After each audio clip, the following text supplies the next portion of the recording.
Media bias and Israel coverage. That's the topic of today's Bold and Blunt. And I'm your host, Cheryl Chumley, giving you a Christian conservative look at today's news, politics, culture, and events. Listen to this headline. Israel's media amplifies war rhetoric, ignores Gaza's suffering. That's from Al Jazeera, so you would expect that, right? This is a news organization that is aimed at favoring the Arabs, right, in the Middle East, and putting Israel at the bottom of its so-called fair coverage list, right? So you would expect that from Al Jazeera, but when you look back over the last couple of years of America's media, America's coverage of Israel's war on Hamas, you don't have to go back too far in time to see the utter bias and really the anti-Israel bias that has permeated the coverage. In fact, it really picked up just weeks after the October 7th, 2023 attack by Hamas against innocents in Israel. Just scroll the headlines, type in Google, type in Bing, type in an internet search. Headlines, Israel, Hamas, October 2023. And by late October, early November, you start seeing question marks in some of the headlines about, is Israel really behaving properly, fairly in its response to Hamas? It's ridiculous. It's like the headlines come straight from Hamas propaganda. But before I get into more of that, I want to quickly mention, if you like Bold and Blunt, and I know you do, but if you'd like to subscribe to Bold and Blunt, you can do that too. You can go to WashingtonTimes.com, scroll to the bottom of the page and find the newsletter link. Click on it and sign up for Bold and Blunt with Cheryl Chumley. You'll get delivered Monday, Wednesday, and Friday to your email box. My Bold and Blunt newsletter containing my commentaries, as well as my Tuesday and Thursday Bold and Blunt podcasts, as well as whatever Bold and Blunt video versions I put out during the week. You can also get Bold and Blunt at edify.app and Real Life Network. Real Life Network, I'm very proud to say Bold and Blunt has been part of this network for a couple of years now. Pastor Jack Hibbs's church, the Calvary Chapel, Chino Hills Church in California, puts out or oversees this news network that just advances faith-based news. It advances news from a biblical perspective, which is oh so important. You know, there's truth and then there's deeper truth. And if you really want to know the truth of what's going on in today's world events, you really have to have your Bible in one hand and then your news in the other. In America, it should be your Bible in one hand and your Constitution in the other. And that's what Real Life Network does. It puts news in the proper perspective. So you don't play part and parcel of that whole angry consumer of news. And, news, here's a quick tip. News organizations like to generate strong feelings among their consumers of news, particularly broadcast news, watchers, viewers. And one of the strongest emotions they like to bring forth is anger, because that keeps the eyes glued to the screen, right? And that drives up ratings, and driven up ratings mean higher advertising dollars and more advertisers. So quick tip there. But it does little in terms of giving you the truth that you need, right? If you're angry all the time, that dampens your ability for calmer thinking. And that's why you really need to approach news with a calm perspective, which Real Life Network gives you, because it's all faith-based. It's all Bible-driven. And you can also get Bold and Blunt, of course, wherever podcasts are available. So when you do consume your news, how easy is it for you to pick up on bias, right? Because there are several different ways we members in the media can be biased, and in such sneaky ways sometimes that you won't even notice it. And so there have been studies conducted on the various ways that members of the media can push an agenda hopefully without you knowing, right? And the most clever ones have worked for Democrats and dictatorial countries, and they're called professional propaganda people. But here in America, just in your regular news organizations, there are so many different ways that you can bring your bias forth in your text, in your broadcast. And honestly, any news person who says that he or she does not have a bias is dishonest right off the bat, right? You should never take any news person that says, I'm completely 100% unbiased in my reporting. You should never take them at truth, because it's impossible. Just right now, me telling you this, it shows a bias, right? It shows a certain a predisposition to telling you one fact or opinion, but leaving out others. So not all bias is bad, though. And as a matter of fact, the bias itself is not bad. It's just failing to acknowledge the bias exists is bad. And there are indeed some biases that are just outright evil. So when you're a member of the media and you take your news facts and shroud them as facts and present them as facts, and yet they come from Hamas and Hamas type organizations and Hamas enablers and funders and supporters, that's just evil. But let's look at there are 8 violations of media objectivity. This comes from honestreporting.com. Maybe some of you have heard of all 8. Maybe some of you have heard of just a few. But I just want to quickly run down this list because this is important.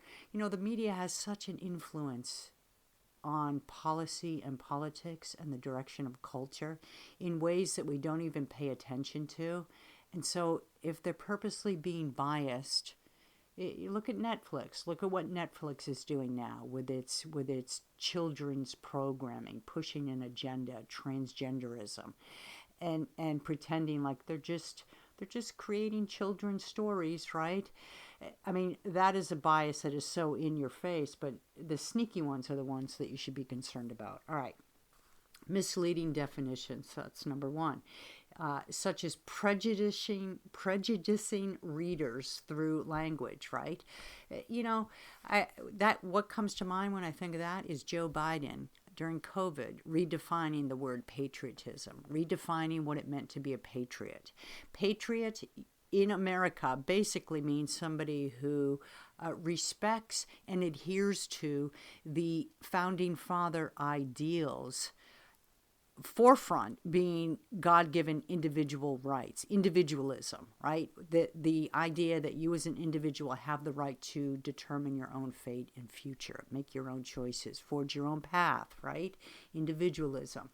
Under COVID, Joe Biden tried to redefine patriot and patriotism as somebody who goes along with what the government says is best. It's your patriotic duty to wear your face mask. It's your patriotic duty to get the shot and then the other shot and then the other shots and wear 2, 3, 4 or more face masks, right? Patriotism. That's how Joe Biden redefined it. So misleading definitions, definitely one of the ways the media pushes a bias. They do that with Christian nationalism and Christian nationalists, right? You can come up with your own examples. That's what springs to mind for me. Imbalanced reporting, number 2. Distorting news through disproportionate coverage. Well, I mean, that's just a given. You go on MSNBC and you're not going to see Senator Kennedy represented on there. You're not going to see Senator Ted Cruz and his views represented on there, except as a way of mocking, except as a way of ganging up and taking pot shots and taking out of context their constitutional conservative agendas or even libertarian ones and spinning it to meet the agendas of the far left nut jobs at MSNBC. So it's the same in text, right? Imbalanced reporting.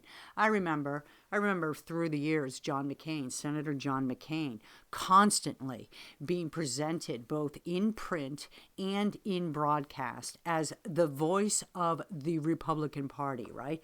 Whenever mainstream left-leaning media wanted to appear as if they were giving a balanced report, they would have 19 Democrats and leftist loons, and then they would bring in the Republican voice, the conservative voice, the voice from the right, and it would always be Senator John McCain. Why? Because Senator John McCain was such a rhino, right? Half the things he did lean left. I mean, this guy was not the voice of conservatives or the Republican Party at all, and yet the media constantly embraced him. So imbalanced reporting, disguised, right? Disguised as balanced.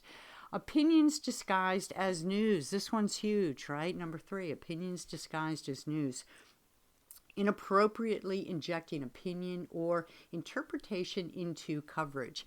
Here's something that's near and dear to me because I came up through the unbiased news world and worked my way into opinion. And I know the difference. And I have read so many so-called unbiased news reports or fact-based news reports, not even analysis, definitely not commentary, but supposedly just, who, what, where, when, why, sometimes how. That's it, right? And read through and you can see where the opinions get injected, where opinion gets presented as fact without attribution. And so you can work in an opinion in a fact-based news story. You just have to attribute it to somebody. Somebody has to say it, not just the writer, the so-called reporter, the so-called fact-based, unbiased journalist, which, like I said, we've already made clear there's no such thing as 100% unbiased. But for the purposes of differentiating between opinion pages and news pages, we'll just say unbiased reporter versus biased commentary writer. So opinions disguised as news, huge. Lack of context. This one drives me nuts, right? This one drove me nuts all through COVID. It's when I lost a great deal of respect for Fox News. This is withholding a frame of reference for readers. That's how they define it. Lack of context. As I said, during COVID, Fox News drove me crazy because in the bottom right-hand corner, right, of the television screen, anytime there was a report on COVID, which was basically nonstop 24/7 for months, right, not just on Fox, but everywhere, Fox News would have in the bottom right-hand corner this little ticker, this little number, and every time that there was a reported test positive of COVID, that little number would go up. So as the talking head on news was presenting the news, you would see this number, 144, 145, 1,016, 1,017, whatever the number was, it kept constantly going up, up, up.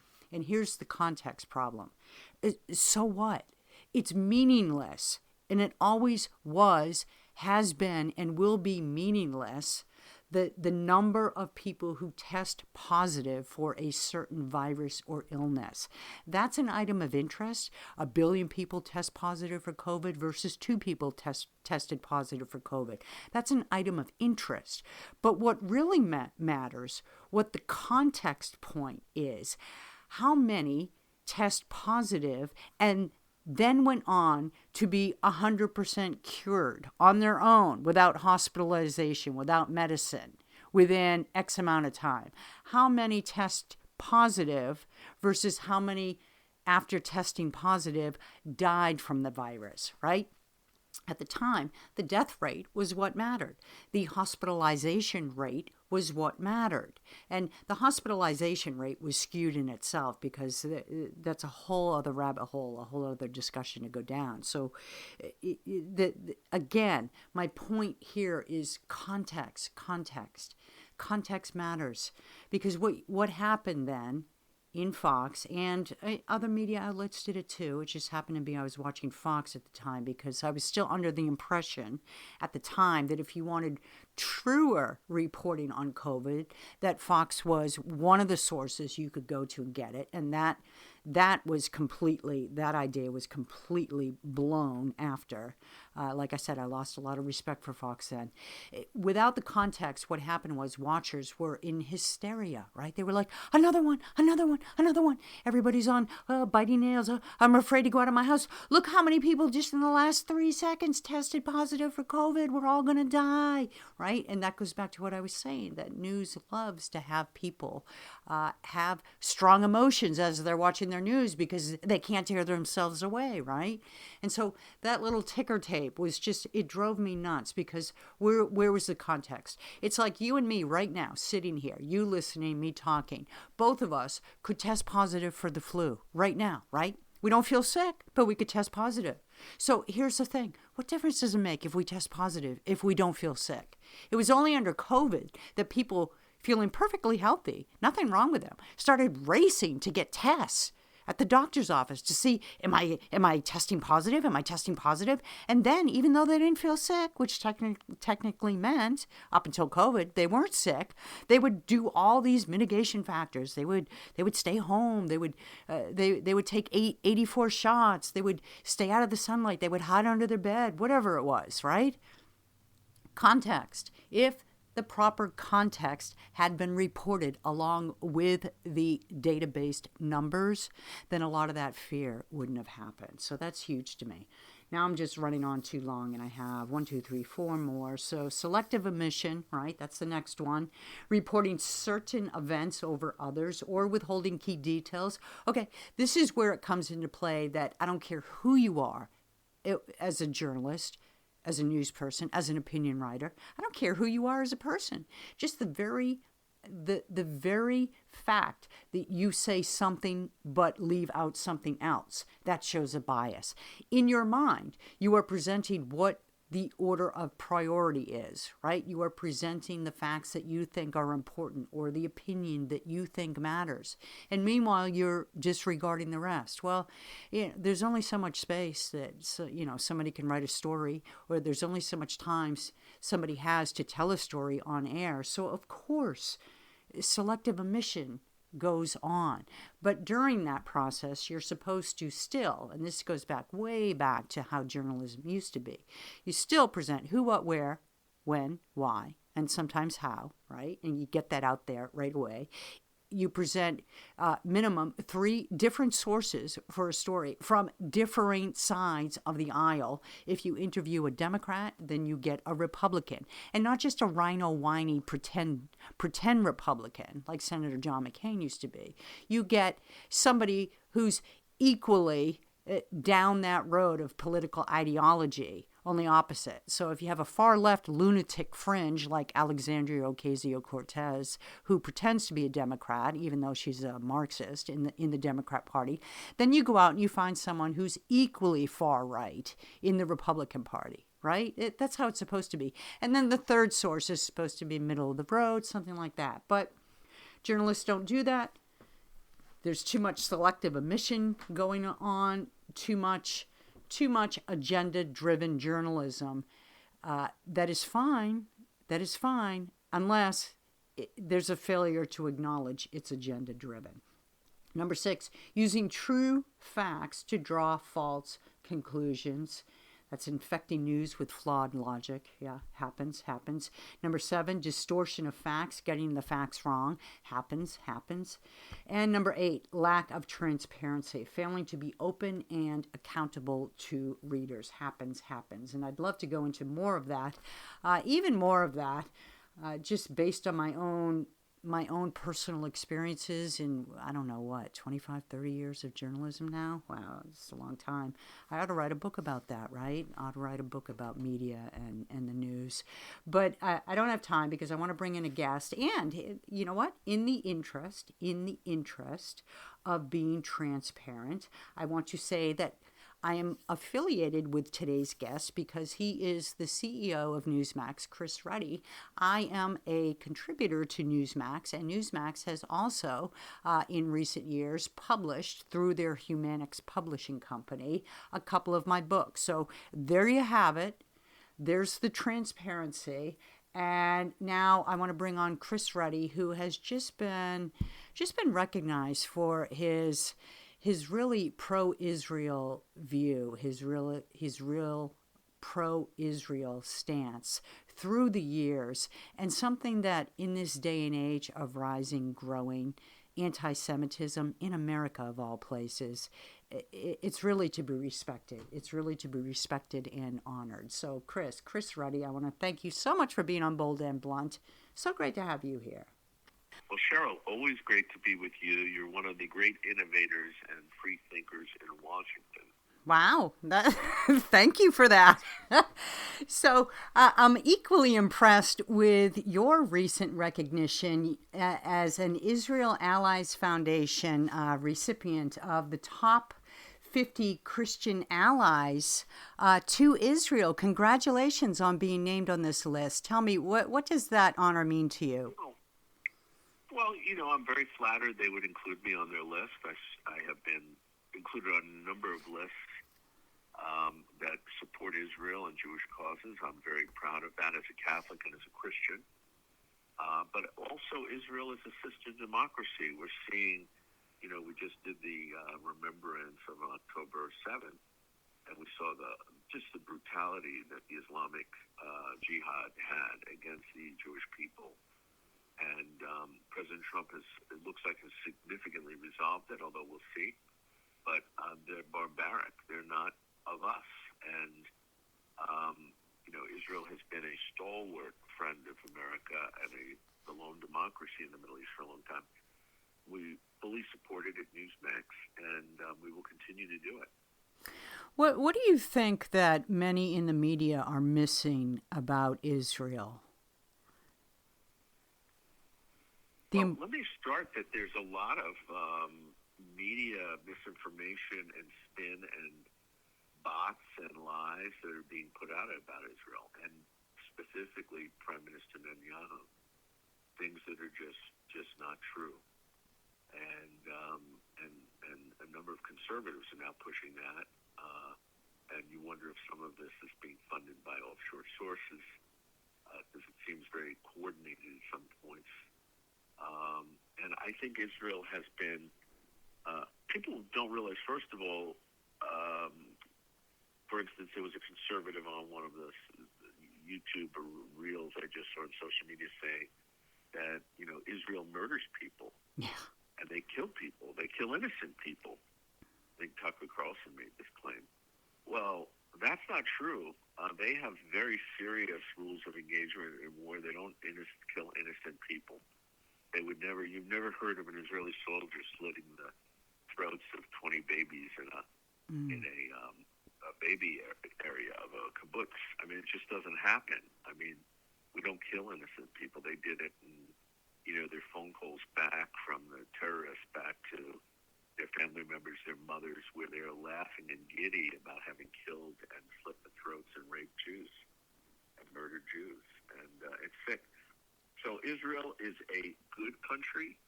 It's a high moral country. It's a democracy.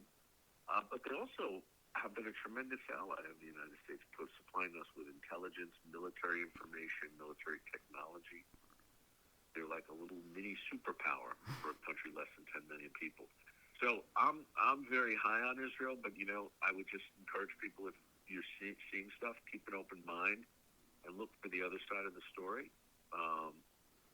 So it's just so much stuff. I just saw something else that said the Jews may have been behind 9/11, and this was another Tucker Carlson item.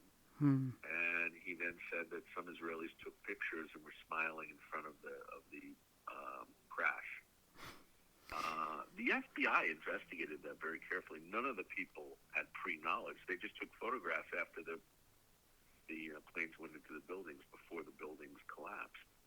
So there was no pre-knowledge. The FBI nailed that down. So they were trying to suggest the Israelis knew, and that's why they were taking pictures. It's ridiculous stuff. So do you think this misinformation campaign that takes place in the media against Israel, do you think it's purposeful because of anti-Semitism, or do you think it's just misguided because of journalists' attempt to appear unbiased, to equally represent both sides, which is ridiculous because, the other side is terrorists, but still, do you think that's possible? Well, I think you can be critical of Israel without being an anti-Semite. But I think what you find is oftentimes the critics begin veering into anti-Semitism. For instance, they'll say things like, the only reason you would support Israel is if you're a Jew or a Jew lover. And that's anti-Semitic.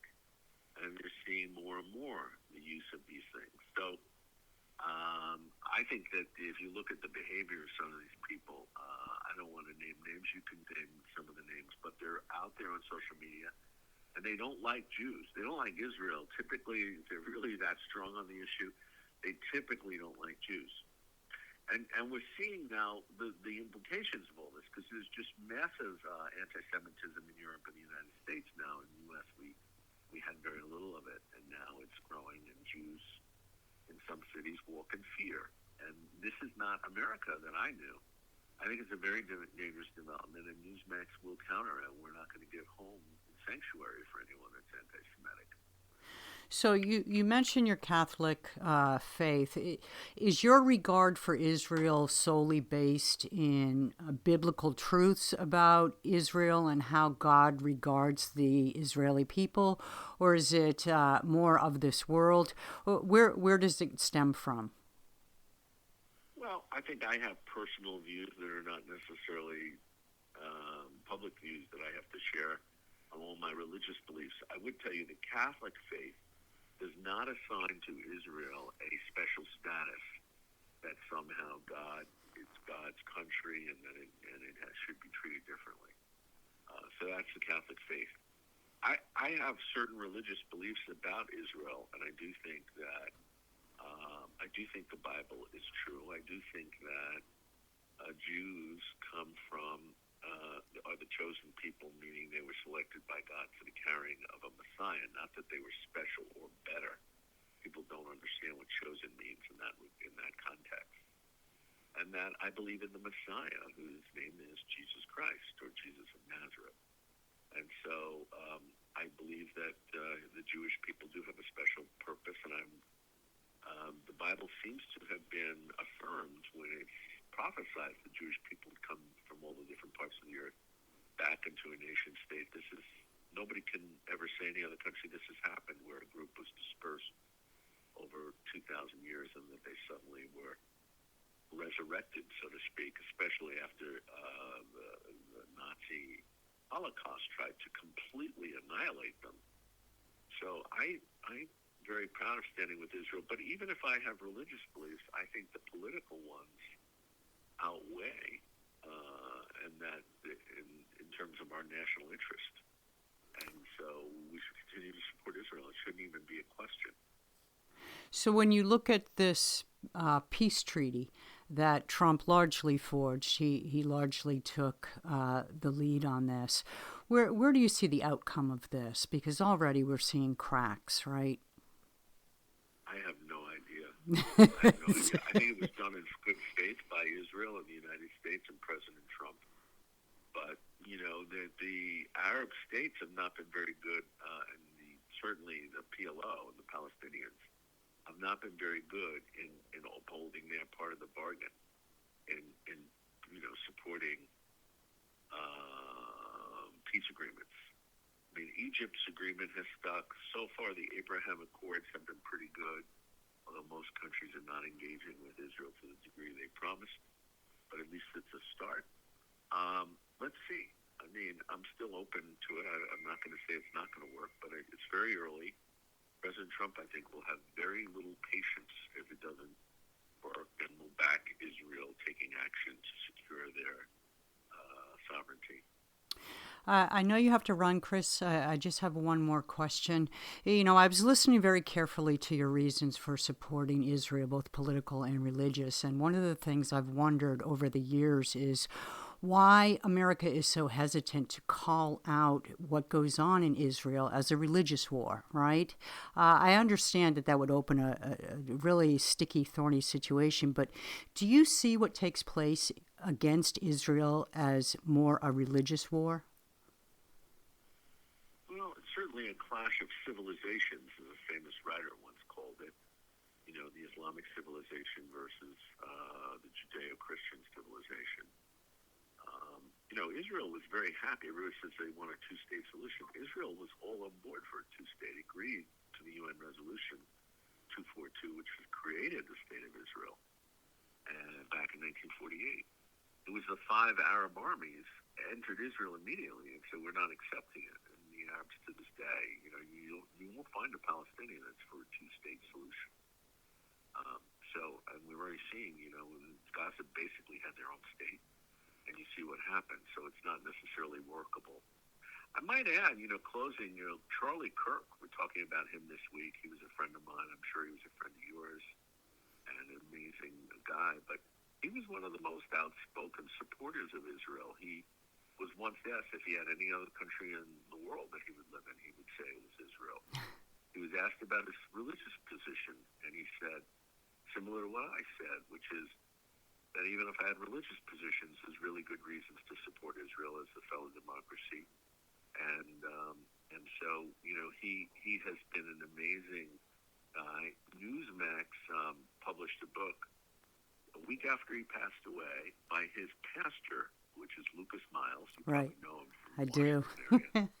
He's heads Turning Point Faith, very close friend of Charlie. And he told us that Charlie really wanted this book to be done. It was called Pagan Threat. And he really insisted that he write the foreword. So our book that Newsmax published, called Pagan Threat, that Charlie wrote the foreword and really gave some pretty eerie warnings about what the future looked like, and said that our biggest enemy was a spiritual one. And I agree with Charlie on that. So I would encourage people, if you haven't gotten it, get Pagan Threat, either on Amazon. They keep saying it's coming out in weeks. It should be available in about a week on the back orders. And then or go online for the free offer at paganthreat.com, paganthreat.com. I've got my copy right here, right in front of me. To be honest, I'm trying to get Lucas on my podcast. He has a tight schedule lately, which is no surprise. But Chris Ruddy, I want to thank you so much for your time. A very interesting chat. And again, congratulations on the recognition for your pro-Israel stance. Very well deserved. Well, Cheryl, keep tuning into Newsmax. We in the first quarter of this year had 50% growth in overall viewership, which is amazing. We have 34 million people tune into the Newsmax cable channel alone. We have all sorts of other platforms, as you know. People can download the free Newsmax app on their iPhone or Android or even home TV and start watching anywhere in the world, which is great. Newsmax rocks. I watch it every day. So thank you, Chris. Thank you so much for your time. Thanks for all you do in Washington and across the country. Thank you. God bless. And that's another bold and blunt. I want to thank you for listening. Remind you, if you like Bold and Blunt, make it Bold and Blunt at edify.app, at Real Life Network, at WashingtonTimes.com, and of course, wherever podcasts are available. Tune in next time. In the meanwhile, don't forget, stay blunt, stay bold.